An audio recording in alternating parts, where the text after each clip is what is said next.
اعوذ باللہ من الشیطان الرجیم بسم اللہ الرحمن الرحیم محمد رسول اللہ والذین معه اشداء علی الکفار رحماء بینہم صدق اللہ العظیم وصدق رسولہ النبی الکریم ونحن علی ذلک لمن الشاہدین والشاکرین والحمد للہ رب العالمین۔ اللہ رب العزت نے دنیا میں 1,24,000 انبیاء کرام علیہ السلام کو بھیجا۔ اللہ رب العزت اپنے نبیوں سے بے انتہا محبت کرتے ہیں اور اپنے نبیوں کے بارے میں بالکل توہین برداشت نہیں کرتے، چاہے وہ آدم علیہ السلام ہو، چاہے وہ نبی پاک صلی اللہ علیہ وآلہ وسلم ہو، چاہے عیسیٰ ہو، چاہے یونس ہو، کوئی بھی نبی ہو، اللہ رب العزت ان کی توہین برداشت نہیں کرتے، اور جو ان کی توہین کرے اللہ رب العزت کو ان کو عبرت کا نشان بنا دیتے ہیں۔ یہ توہین تو دور کی بات ہے، حضرت موسیٰ علیہ السلام کا زمانہ ہے اور آپ کے زمانے میں جو اس وقت کے لوگ تھے وہ ننگے پھرتے تھے، تو موسیٰ علیہ السلام کپڑے پہنتے تھے۔ وہ حیا اور شریعت والے نبی جو بھی ہو وہ شریعت اور حیا والے ہوتے ہیں، وہ اتنے حیا والے ہوتے ہیں کہ پورے دنیا میں ان جیسا کوئی حیا والا کوئی نہیں ہوتا۔ سب نے الزام لگانا شروع کر دیا کہ آپ کے اندر کوئی عیب ہے جس کی وجہ سے آپ کپڑے پہنتے ہیں۔ موسیٰ علیہ السلام نے کہا میرے اندر کوئی عیب نہیں، یاد رکھنا نبی جو ہوتا ہے اس کے اندر کوئی عیب نہیں ہوتا، کوئی عیب نہ اس کی گفتار میں کوئی عیب، نہ اس کے علم میں کوئی عیب، نہ اس کے عمل میں کوئی عیب، نہ اس کے جسم میں، نہ اس کے حسن میں۔ نبی کے اندر کسی قسم کا کوئی عیب نہیں ہوتا۔ موسیٰ علیہ السلام پر الزام لگانا شروع کر دیا کہ تیرے اندر کوئی عیب ہے جس کی وجہ سے تو کپڑے پہنتا، تو ننگا نہیں پھرتا ہمارے ساتھ۔ موسیٰ علیہ السلام نے کہا نہیں، میرے اندر عیب نہیں ہے۔ اچھا، یہ لوگ جب نہاتے تھے تو یہ سارے مل کے ننگے نہاتے تھے، اور موسیٰ علیہ السلام جب کپڑے پہنتے تھے یا نہاتے تھے تو آپ پردہ کر کے نہاتے تھے۔ اب میں آپ کو بتانا یہ چاہتا ہوں کہ اللہ رب العزت اپنے نبیوں کی توہین برداشت نہیں کرتے، اپنے نبیوں کے بارے میں کسی قسم کا جملہ اللہ رب العزت برداشت نہیں کرتے۔ موسیٰ علیہ السلام نہانے لگے، ایک پتھر آپ نے آڑ بنائی، اس طرح پتھروں کے درمیان میں آپ نہانے لگے، آپ نے اپنے کپڑے اتارے اور ایک پتھر میں رکھ دیے، پتھر میں رکھ کے موسیٰ علیہ السلام نے نہانا شروع کر دیا۔ جب نہا لیا آپ نے مکمل، آپ صاف ستھرے ہو گئے، تیار ہو گئے، اب آپ نے کپڑوں کو ہاتھ ڈالنا چاہا تو حدیث میں آتا ہے کہ وہ پتھر بھاگنا شروع کر دیا، وہ پتھر جو ہے نا وہ کپڑے لے کر بھاگنا شروع کر دیا۔ موسیٰ علیہ السلام پیچھے پیچھے، پتھر آگے آگے، موسیٰ پیچھے، پتھر آگے، کرتے کرتے کرتے جن لوگوں نے عیب آپ پر لگانا چاہا کہ آپ کے اندر کوئی عیب ہے جسم کے اندر اس لیے آپ کپڑے پہنتے ہیں، پتھر آگے وہاں پر کھڑا ہو گیا۔ اب سارے لوگوں نے دیکھ لیا موسیٰ علیہ السلام کو، کیوں اللہ نے بڑا کیوں پتھر کو حکم دیا کہ یہ لوگ میرے نبی کے بارے میں ایسے کہتے ہیں، لہٰذا ان کو میرا نبی دکھا دو کہ اس کے اندر کوئی فرق نہیں ہے۔ یعنی کہ اللہ نے اپنے نبی کو ننگا کر دیا ان کے سامنے، صرف کہ کیا کہ نبی پر الزام نہ لگے، نبی کے اندر عیب کو تلاش نہ کریں۔ اب موسیٰ علیہ السلام نے غصے کی وجہ سے اس پتھر کو مارا تو میرے کپڑے لے کر آ گئے، موسیٰ علیہ السلام جلدی کپڑے پہن لیے اور پردہ کر دیا۔ اسی طرح ہمارے نبی صلی اللہ علیہ وآلہ وسلم، آپ کا مکمل تعارف جو ہے وہ قرآن اور حدیث سے ملتا ہے۔ آپ کی نہ ذات میں عیب ہے، نہ آپ کی صفات میں عیب ہے، نہ آپ کے علم میں عیب ہے، نہ آپ کے جسم میں عیب ہے۔ اور یاد رکھنا سب سے زیادہ محبوب، سب سے زیادہ قریب اللہ کو نبی پاک صلی اللہ علیہ وآلہ وسلم ہے، سب سے زیادہ قریب ہے۔ آپ صلی اللہ علیہ وآلہ وسلم کی ذات پر جب الزام لگا، حضرت عائشہ آپ کی بیوی تھی، الزام لگا کہ آپ کی بیوی نعوذ باللہ غلط ہے اس لیے پیچھے رہ گئی ہے۔ مکہ میں ایک شور شرابہ پڑ گیا، ہر کسی کو بات کرنے کا موقع مل گیا، ہر کوئی کہ نبی پاک صلی اللہ علیہ وسلم کی بیوی ایسی تھی، ابو بکر کی بیٹی ایسی تھی، اس طرح الزام لگنا شروع ہو گیا۔ اللہ رب العزت کو اپنے نبی سے اتنا پیار ہے کہ اور کسی سے اتنا پیار نہیں ہے۔ اب اس کو ذرا چھوڑے، آپ آئے حضرت عیسیٰ علیہ السلام کی طرف۔ عیسیٰ علیہ السلام جب پیدا ہوئے نا تو حضرت مریم علیہ السلام جب اپنے قبیلے میں آئی تو لوگوں نے تانا دینا شروع کر دیا کہ تیری تو ابھی شادی نہیں ہوئی، تو نے کہاں سے بچہ جن لیا، تو نے نعوذ باللہ کسی کے ساتھ زیادتی کی ہے، زنا کیا ہے، اس وجہ سے یہ بچہ پیدا ہوا۔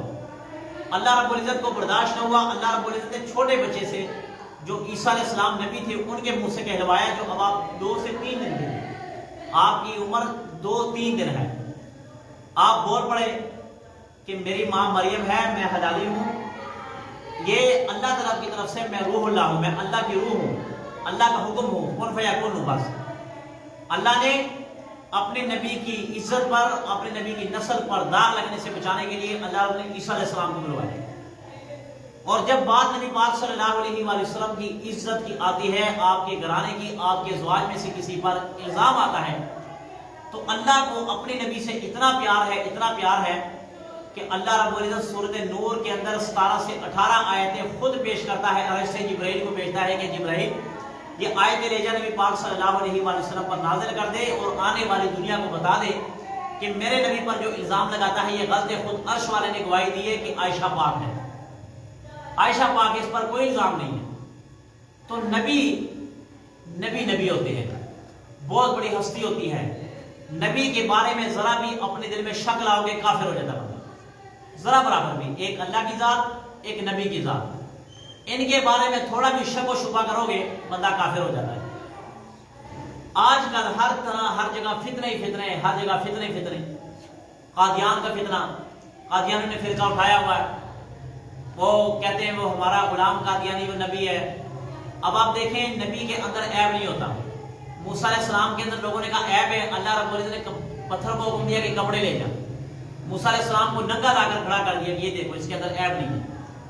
مرزا کے اندر سب سے بڑا عیب ہے اس کی آنکھ کاڑی ہے، ٹھیک ہے، وہ بہنگا ہے آنکھ سے۔ اب یہ دیکھو، اس کو دیکھو اور میرے نبی پاک صلی اللہ علیہ وسلم کو دیکھو، میرے نبی جس جگہ سے گزرتے تھے وہاں سے خوشبو آتی تھی۔ حضرت عائشہ فرماتی ہے، اب دیکھیں عام بندہ جب پیشاب کرتا ہے نا اس سے بدبو آتی ہے، بندہ دور بھاگتا ہے کہ یار بندہ یہاں سے بھاگے، دور جانے کی کوشش کرتا ہے کہ یہاں بندے کا پیشاب ہوا ہے۔ حضرت عائشہ صدیقہ رضی اللہ تعالیٰ عنہا فرماتی ہے کہ نبی پاک صلی اللہ علیہ وآلہ وسلم جہاں پیشاب کرتے تھے، جب اس جگہ پر جاتے وہاں سے خوشبو آتی تھی۔ آپ علیہ السلام جس جگہ پیشاب کرتے تھے نا، جس جگہ پیشاب کرتے تھے اس جگہ سے خوشبو آتی تھی۔ اور ایک اور بات، جب بندہ چھوٹا پیشاب کرتا ہے، اب جب اس کو بندہ ناک کے قریب کرتا ہے اس سے عجیب سی اسمیل آتی ہے، عجیب اسمیل آتی ہے۔